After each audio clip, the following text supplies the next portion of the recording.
Hello, and welcome to Lawless Family Courts. This video series is designed to help you navigate and protect yourself from our United States family court system today, which is much closer to a mafia or a conspiracy than it is a court of law. In this segment, we're going to talk about the unlawful jailing of people to extort monies from them and friends and family. This is also completely unconstitutional. Of course, judges and legislators have twisted the words of the Constitution, trying to pretend it's legal. But in fact, a debtor's prison, putting people in prison for money alone, is just plain unconstitutional, and those words are very clear. It's that simple. You cannot put people in jail for not paying money, period.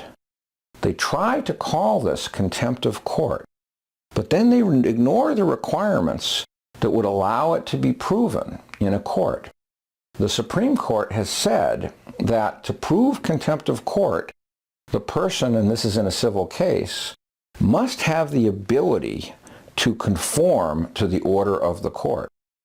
So, in other words, the phrase is they must have the keys to their own jail cell and be able to do what the court is asking. If people don't have the money and the state does not prove that they do have the money, then they cannot constitutionally be held for contempt of court.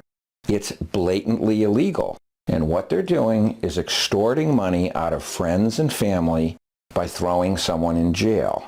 It's a racket. It's not a court of law. These judges belong in prison and need to be fired.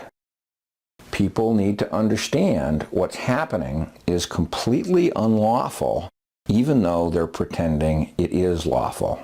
It is unlawful to jail anyone for overdue child support, always has been and always will be, without a constitutional amendment that creates the ability to throw people in debt into prison.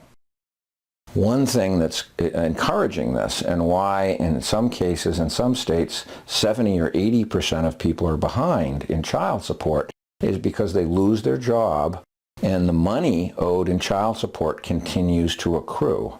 They go in the hospital with a heart attack and the money continues to accrue. In some states, as happened to me, the judge imputed 3 or 4 times the income I had, pretending I was making lots more than I was making. And the money continued to accrue, even though it never existed. And the State Department of Revenue comes after you like a steamroller, pretending the money existed, and tries to throw you in jail. Everything they're doing, whether it's at state agency or the judge themselves, that would try to put you in jail for owing a debt, is totally unconstitutional if you don't have the money. So you must positively put up that defense, demand your rights, demand a trial, and require the state to prove you have the money on the very day of the trial. If they can't do that, they cannot put you in jail for civil contempt. It's that simple. Please pass the word.